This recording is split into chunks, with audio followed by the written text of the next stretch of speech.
আবু যর গিফারী দরজায় গিয়ে সালাম দিয়েছে, আসসালামু আলাইকুম ওয়া রাহমাতুল্লাহ। সালাম দিয়েছেন। আবু যর গিফারী সালামের জবাব শুনে দরজা খুলে দেখে সামনে হযরত আলী দাঁড়ানো। হযরত আলী রাদিয়াল্লাহু তাআলা তিনার চোখে বেয়ে পানি পড়তেছে। ডাকতে বললেন, আলী কি হয়েছে? আলী রাদিয়াল্লাহু তাআলা ডাকতে বলেন, আবু যর রে, আমার হাসান হুসাইন আবার দিন হয়ে গেছে। আবার দিন হয়েছে মানে আবু যর জানে মাত্র 6 মাস আগে আল্লাহর নবী দুনিয়া থেকে বিদায় হয়েছে।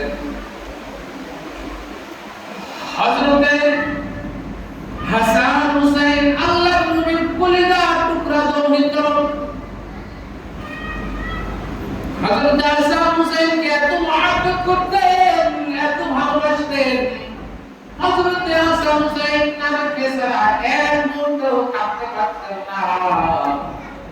ঘরে খাবার নাই, ক্ষুধার কষ্ট শুরু হয়েছে। ডাকতে বলছে, মা আমি নানার কাছে যাই, নানার কাছে গিয়ে আমার ক্ষুধা লাগে না। মাত্র 6 মাস আগে আল্লাহর নবী দুনিয়া থেকে বিদায় হয়েছেন। হাসান হুসাইন এখনো নানা হারানোর কষ্টই সহ্য করতে পারে না। প্রতিদিন আল্লাহর নবীর রওজার কাছে যায়, সকাল থেকে সন্ধ্যা পর্যন্ত আল্লাহর নবীর রওজার পাশে দাঁড়ায় কাঁদে। ডাকতে বলে, নানা ও নানা, তুমি আসো, তোমার সাথে আমি খেলা করতে চাই। মাত্র 6 মাস হয়েছে, এখন নানা হারানোর কষ্ট ভুলতে পারে নাই। ও আবু যর গিফারী, হযরত ফাতেমা রাদিয়াল্লাহু তাআলা দুনিয়া থেকে বিদায় হয়েছে, আমার সন্তান আবার দিন হয়ে গেছে। আবু যরের জামাই রাতের মধ্যে দাফন করতে হবে ওসিয়াত। হযরত ফাতেমা বলেছেন, আমি মৃত্যুবরণ করলে দুনিয়ার কোনো মানুষকে না জানায়া কয়েকজন মিলে আমার জানাজা করে রাতের অন্ধকারে আমাকে কবর দিয়ে রাখবা। আমার কবরটা বড় না ছোট কোনো চিহ্ন রাখবা না, কেউ যেন বুঝতে না পারে আমি কত লম্বা ছিলাম, কেউ যেন বুঝতে না পারে আমি কত বড় লম্বা ছিলাম। এই জন্য কবরের মাটি সমান করে দিয়ে আসবা। আমার কবরে কেউ যেন চিহ্ন সীমানা না দেখে উপলব্ধি না করতে পারে। হযরত হাসান এমন পর্দা দিয়েছেন, যদিও গরিব ভাইয়ের বিয়ে হয়েছে, আমরা ঘটনা সেদিকে যাব না। রাতের অন্ধকারে আমাকে জানাজা দিয়ে আমার দাফন তুমি নিজে আমাকে কবরে নামাইবা। আমি যেন মৃত্যুর পরেও আমার পর্দার খেলাফ না হয়ে যায়। হযরত ফাতেমা রাদিয়াল্লাহু তাআলা মৃত্যুবরণ করেছেন, যাও তুমি কবরটা করে আসো। আবু যর গিফারী কবর খোঁড়ার জন্য চলে গেলেন। সেখানে কবর খোঁড়া আরম্ভ হয়ে গেল। কবর শেষ করে জানাজার নামাজ হয়েছে। হযরত হাসানের উপস্থিত। হযরত আবু যর গিফারী রাদিয়াল্লাহু তাআলা কবরের মধ্যে মাটি কাটতে কাটতে বলতেছেন, ও কবরের মাটি, তোমার মধ্যে কাকে রাখা হবে তুমি কি জানো?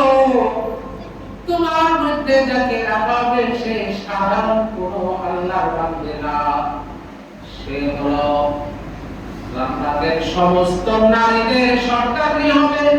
তাকে তোমার মধ্যে রাখা হবে কবরের মাটি। খবরদার খবরদার কবরের মাটি, তুমি খবরদার ফাতেমার সাথে খারাপ আচরণ করিও না। তোমার মধ্যে যাকে রাখা হবে হযরত হাসান হুসাইনের মা, তিনি সমস্ত যুবকদের সর্দার হবেন, তাকে তোমার মধ্যে রাখা হবে। তোমার মধ্যে রাখা হবে শেরে খোদা হযরত আলী রাদিয়াল্লাহু তাআলা আনহু, তার কলিজার টুকরা স্ত্রীকে তোমার মধ্যে রাখা হবে। খবরদার কবরের মাটি বেয়াদবি করিও না। তোমার মধ্যে রাখা হবে কাকে জানো? তোমার মধ্যে রাখা হবে হযরতে মুহাম্মদুর রাসূলুল্লাহ সাল্লাল্লাহু সাল্লাল্লাহু আলাইহি ওয়াসাল্লামের কলিজার টুকরা কন্যা ফাতেমা রাদিয়াল্লাহু তাআলা আনহাকে খবরদার কবরের মধ্যে দিয়া দেন করোনা। কবরের জবান খুলে গেছে, আল্লাহ তাআলা কবরের জবান খুলে দিয়েছে, কবর থেকে গায়ে আওয়াজ আসতেছে, হে আবু যর গিফারি, আমি হাসান হুসাইনের মা ফাতেমাকে চিনি না, আমি জান্নাতের সন্তানকে ফাতেমাকে চিনি না, আলী রাদিয়াল্লাহু তাআলা আনহুর স্ত্রী ফাতেমাকে চিনি না, তুজানের বাদশা আকা ইনামদার তাজদারে মদিনা নবীর কন্যা ফাতেমাকে চিনি না, আমি হলাম মুকাম্মতের ঘর, আমি হলাম অন্ধকার মাটির ঘর, আমি হলাম কবর, যে আমল নিয়ে আমি কবরের মধ্যে আনবে তার জন্য আমি কবর জান্নাতের বাগান, আর যে কুরআনে কবর আসবে আমি তার জন্য মুকাম্মতের শাস্তির ঘর, আমি তার জন্য কঠিন জাহান্নামের আগুনের ঘর।